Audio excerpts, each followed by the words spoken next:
Good morning, students. Yes, good morning, students. Today we start our syllabus. This is your book. You have to purchase this book from the shop. प्रत्येकाने हे text book घ्यायचंच आहे. ठीक आहे. हे पुस्तकाचं पहिलं page आहे. आज आपण किती लेसन्स आहेत आणि कुठला पोर्शन आहे तो बघणार आहोत. ठीक आहे. टोटल आपल्याला जर लेसन बघितले तर total lessons are how many lessons are there 16 lessons are there. किती लेसन्स आहे 16 lessons are there. From that 16 lessons near about half number of lessons are studied for the first टर्मसाठी अर्धी lessons आपल्याला studied करायचे. So first of all I start the new first lesson today. आज आपण पहिलं lesson बघणार आहोत. त्या पहिल्या लेसनचं नाव आहे लिव्हिंग वर्ल्ड. ठीक आहे. Living world. Now see living world. Living world जर हा लेसन तुम्ही काढला तर फ्रॉम दॅट लिव्हिंग वर्ल्ड ह्या लिव्हिंग वर्ल्डमधनं बघा या लिव्हिंग वर्ल्डमधनं जे पहिलं युनिट आहे कुठलं 1.1 basic principles of life. Only this unit can be come for the exam. 1.2, 1.3, 1.4, 1.2, 3, 4, 5, 6 हे जे युनिट आहेत ते एक्झामला येणार नाही. म्हणून आपल्याला फक्त पहिलं आणि पहिलंच युनिट बघायचं आहे. कोणतं बघायचं आहे तर बेसिक प्रिन्सिपल्स ऑफ लाईफ. बरोबर आहे. ठीक आहे. बघा now start with the syllabus. Now what is the difference in between the living and non living. बघा आपण लिव्हिंग अँड नॉन लिव्हिंगमध्ये पहिला डिफरन्स बघू. काय महत्त्वाचा डिफरन्स आहे. काय महत्त्वाचा डिफरन्स आहे की living thing can be respire, non living thing can not be respire. Yes. Now महत्त्वाचा जो डिफरन्स आहे लिव्हिंग थिंग्स काय करतात रेस्पिरेशन करू शकतात. नॉन लिव्हिंग थिंग्स रेस्पिरेशन करू शकतात का नाही. परंतु आपल्या आपल्या प्लॅनेट म्हणजे आपली जी अर्थ आहे या अर्थवर number of biotic and abiotic factors are present. Biotic means living, abiotic means non living. हे जे अबायोटिकचा अर्थ आहे नॉन लिव्हिंग आणि हा बायोटिक जे आहे हे लिव्हिंग. हे नंबर ऑफ आहे. The biotic components are obviously the living beings present around us. The question is why do we call them living and how do they differ from the non living. बघा आपण लिव्हिंगला living का म्हणायचं आणि non लिव्हिंगला non living का म्हणायचं हे काही त्याचे बेसिक प्रिन्सिपल्स आपल्याला खाली स्टडी करायचे आहेत. त्याचे जवळपास 3, 4, 5, 6 पॉईंट्स दिलेले आहेत. हे 6 पॉईंट्स आपल्याला स्टडी करायचे आणि ह्या लेसनमधले फक्त हा एवढाच पोर्शन आपल्याला परीक्षेसाठी असेल. बाकीचा रिड्यूस केलेला आहे. सो फर्स्ट थिंग बेसिक प्रिन्सिपलमध्ये बघू. पहिला पॉईंट बघू आपण.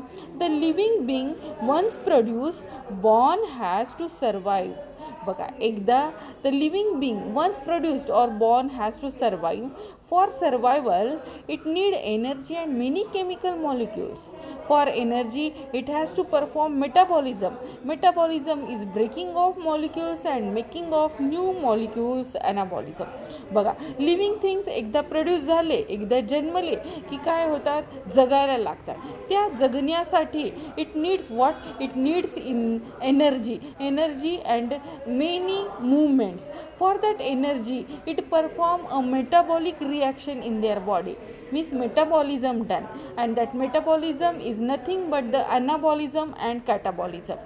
Anabolism means something get prepared is called as the anabolism, and catabolism means something get break down, that one is called as the catabolism. बघा काय आहे की लिव्हिंग थिंग्स काय एकदा जन्मल्या की जगायला लागतात आणि जगण्यासाठी त्यांना काय लागते एनर्जी लागते.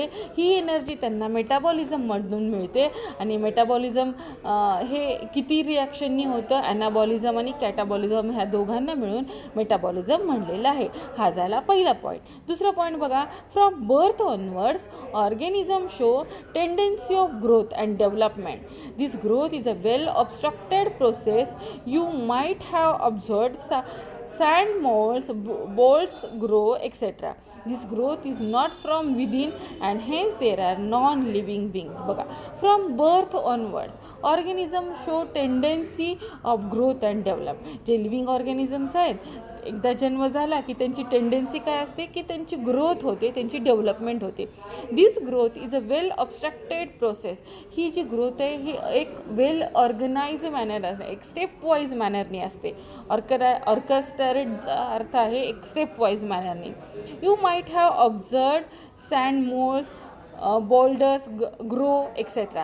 The growth is not from within and hence these are not living beings. बघा, काही त्याला ऑब्जेक्शन दाखवलेले आहेत की ते आतमधून त्यांची ग्रोथ नाही म्हणून हे लिव्हिंग थिंग्स नाही आहे.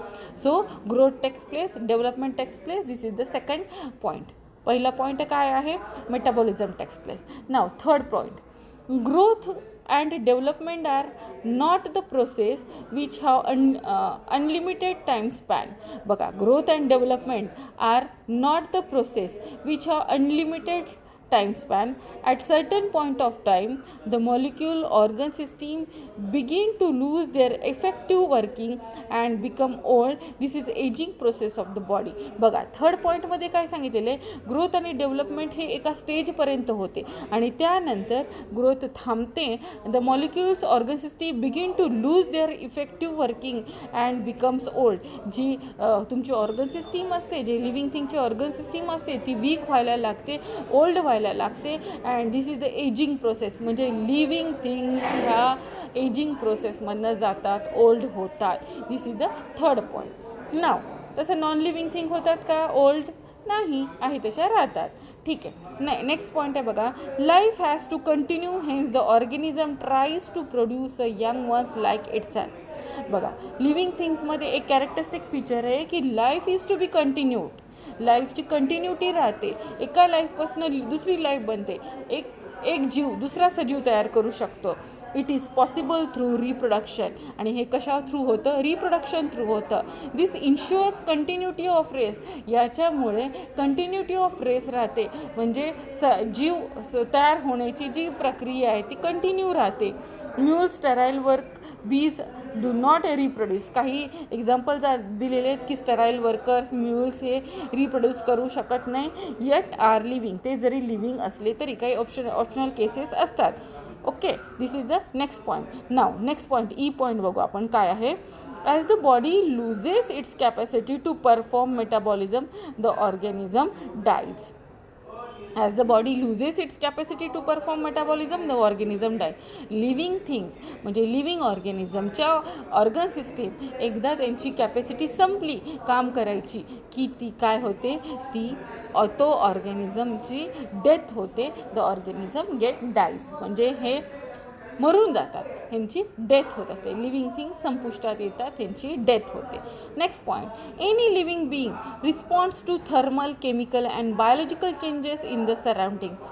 कुठलीही लिव्हिंग थिंग्स बाहेरच्या थर्मल चेंजला, केमिकल चेंजला आणि बायोलॉजिकल चेंजला रिस्पॉन्स देते.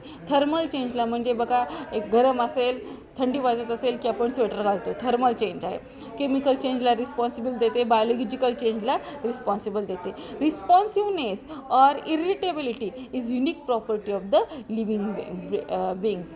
जी रिस्पॉन्सिबिलिटी आहे, जे इरेबिलिटी आहे, हे युनिक कॅरेक्टरिस्टिक्स आहे कोणाचं? Living beings. So these are some basic principles of living. पहिल्यामध्ये सांगितले मेटाबॉलिझम, एनर्जी लागते, मेटाबॉलिझम होते. दुसऱ्यामध्ये सांगितलेलं आहे की त्यांची ग्रोथ होते, डेव्हलपमेंटमध्ये होते. तिसऱ्यामध्ये सांगितलेलं आहे की काही प्रमाणामध्ये ग्रोथ झाल्यानंतर वर्किंग कॅपॅसिटी हळूहळू कमी व्हायला लागते, ओल्ड लिव्हिंग थिंग्स ओल्ड होते. नेक्स्ट याच्यामध्ये सांगितलेलं आहे की एका लिव्हिंग थिंग्सपासून दुसरी लिव्हिंग थिंग तयार होते, एका जीवापासून दुसरा जीव तयार होते. नेक्स्ट सांगितलेलं आहे की the body loses its capacity, ऑर्गॅनिझमची डेथ होते. आणि शेवटच्या ह्याच्यामध्ये सांगितलेलं आहे शेवटच्या पॉईंटमध्ये की लिव्हिंग थिंग्स बाहेरच्या गोष्टींना काय देतात? रिस्पॉन्स देतात. बघा, नेक्स्ट बघा, there is a immense this diversity in living organism. Since the immemorial variety of organisms are living together on earth, बघा अर्थवरती कितीतरी व्हरायटी ऑफ ऑर्गॅनिझम एकत्र राहतात. In order to understand the interrelationship between the living and non-living, as well as between two living beings or groups, systematic study of this is essential. बघा हे सगळं समजून घेण्यासाठी number of organisms are present on our earth, are living on our earth. To understand all these living organisms, we have to study systematically to this all living organism. This data is also important for various industries and agriculture. Intensive laboratory and field studies in order to identify and classify the organism from strong basis for meaningful use of collected data. If we need to study this diversity, certain aids called taxonomical aids can be used. This is included herbarium, botanical garden, museum, biodiversity parks etcetera.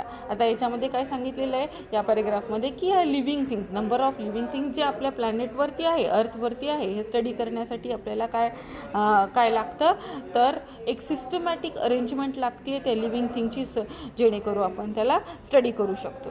So portion हा तुम्हाला फक्त एवढाच portion आहे अभ्यासासाठी, म्हणून तुम्हाला काय बघायचे ते बेसिक प्रिन्सिपल्स बघायचे आहे. समजलं असेल. Hope so students you all understand these basic principles. Okay, thank you.